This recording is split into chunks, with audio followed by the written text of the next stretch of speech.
Good morning, ladies and gentlemen. In this video, we're going to be discussing the number one way to mitigate stress. And the number one tool for doing that is simply starting to regulate one's emotions or becoming aware of your own emotions. What needs to change, what triggers your emotional reactions, and just lessening all that and becoming more in control, because it is something that we can control. And this comes from the work of Dr. John M. Gottman, who is 82 years old, born April 26, 1942. He is an American psychologist, professor of psychology at the University of Washington. He focuses on divorce prediction and marital stability through relationship observation. So these are the two books that were recommended to me a few years ago, and I just started getting into them recently, by Dr. John M. Gottman, PhD. Highly recommend that anyone watching this give them both a read. I think they both also have audiobook format. All right, so the first way to mitigate your stress is to ultimately lower your stress response. How you respond to stress. Stop overreacting or reacting poorly to every stressful situation, traumatic event, and or just every normal day occurrence. Some people are just overly sensitive and reactive in general, and sometimes the situation isn't even that bad. That's when you know you have a serious case on your hands. So again, number one, lower your stress response. Stop overreacting or reacting poorly to stressful situations or traumatic events or everyday occurrences. This is just a quote that is pretty much reinforcing our four pillars. If you don't know them, it's simply nutrition is one pillar, movement, environment, and mentality. And if one of these categories and or subcategories within these categories are distorted or deficient in one way or another, it's going to affect every other category and every other aspect of your health and fitness. This is why we like to take a bird's eye perspective on health and fitness and really just focus and hone in on the heavy hitters, what makes the difference. And so this would be the category of mental and spiritual. And when we think of mental and spiritual, the number one subcategory within that category is emotional intelligence in regulating one's stress response, how you respond to stress, and or if you are overly sensitive as well. So one critical component of health and fitness, or rather a key area that is far too often overlooked, would be the emotional intelligence category. Basically, this just means having the conscious awareness, discipline, and maturity to be able to regulate your own emotions. And again, we've been talking about this entire video, but it's going to be a lot of repeats. Traumatic events, stressful situations, just stop responding stressfully. Be aware of the triggers that are triggering this overreactive behavior. But also, possibly, if you are just sensitive, overly sensitive, that can be an issue as well. So just be aware of the triggers, be aware of how you're responding, take note, start to journal these triggers in these situations when you do act out. And you do have to really put the effort in and the awareness, and again, have discipline and maturity to start regulating your own emotions. It's going to take time. All right, so how you respond to stress or trauma matters more than the trauma or stress itself. How you respond can magnify the stress up to 10 times more than what it initially was. Being overly reactive unnecessarily elevates cortisol and adrenaline for several hours at a time, as well as it robs you of your dopamine, and many other health distortions or deficiencies will occur when you are overly stressed and reactive all the time. So learn how to remain calm when a stressful situation occurs. Don't act on impulse. When you experience the emotions start to flutter up, don't act on impulse. Delay your emotions, rather. And that's pretty much the first step to regulating your emotions, is to be present, stop doing what you're doing. When something happens, this is your chance to either make or break your progress. And we want to start by simply delaying our emotions, not acting upon them, not being impulsive. This is where breath work will come in. Focus on your breathing very slow, Buteyko breathing through the ribs, expanding the ribs very slowly, 30 to 60 second breaths, very long breaths through the nose. Start mouth taping at night. You can also practice pelvic breathing, but ultimately we're just trying to control our emotional responses so we don't act on them with impulse.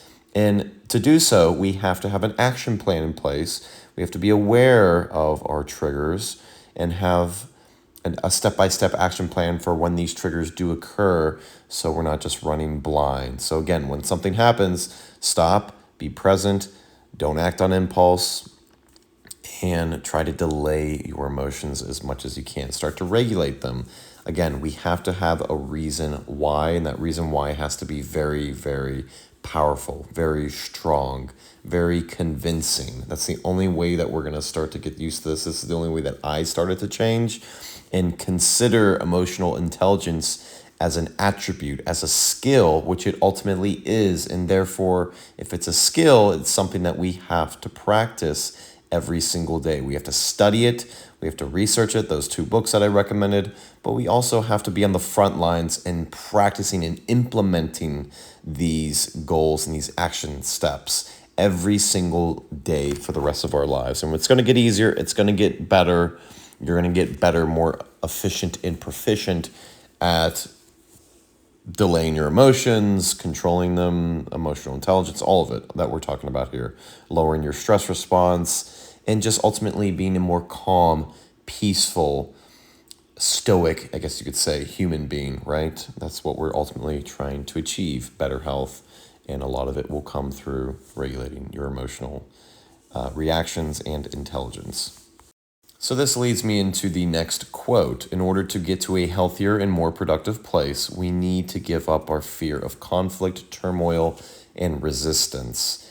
And this is a very profound quote because basically all it's saying is stop being afraid of challenges that come into your life on a day-to-day basis. And stop trying to fool yourself and lie to yourself and pretend that one day life is going to be easier, and it will get easier because you will get tougher. You will become more hardened and experienced and wise, of course, over time. But in order to get there, you have to be tested. No virtue is a virtue without tests, right? So in order to be virtuous, we have to experience sin or challenges or tests that will cause us to choose virtue and the right path, the righteous path, for lack of better terms.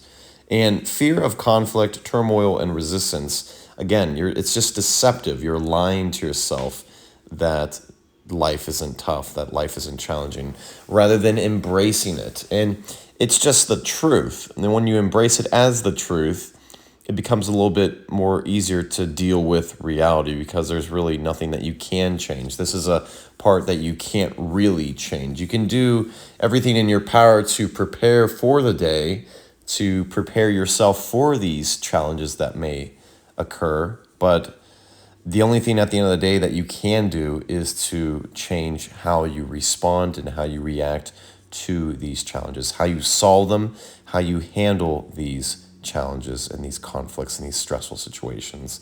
And again, that's the whole point of this video, is to regulate your emotional intelligence and to change and delay your emotions when these events do occur. Why? Because this is the only way that you can ultimately be truly healthy. But again, this is a health tool that is in your control. We don't want to focus on things that really are out of your control.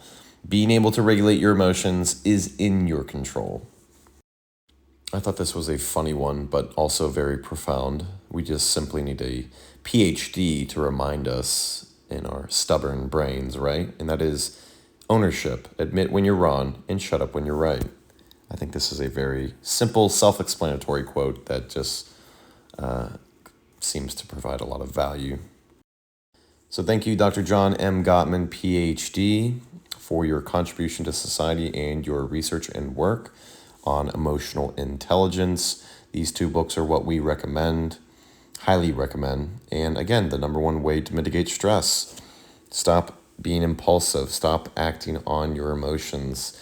Start lowering your stress response. Stop overreacting or reacting poorly to stressful situations or being overly sensitive. Sometimes it's nutritional deficiencies, postural distortions that contribute to this behavior. But we have to have the conscious discipline and awareness and put in effort to start changing ourselves. It's going to require effort day in and day out. It's not going to be easy, so start writing things down, start becoming aware, start creating an action plan, and just when stressful situations happen, try to not react, try to not respond, try to reduce that impulsive desire. And like a muscle over time, you will train this. It will take time, it will take effort, but it's better than being an emotional jerk, right? So it's just a category, it's an attribute, it's a skill that's going to take time to really, really hone in on. So again, hopefully you guys enjoy this video. God bless. See you next time.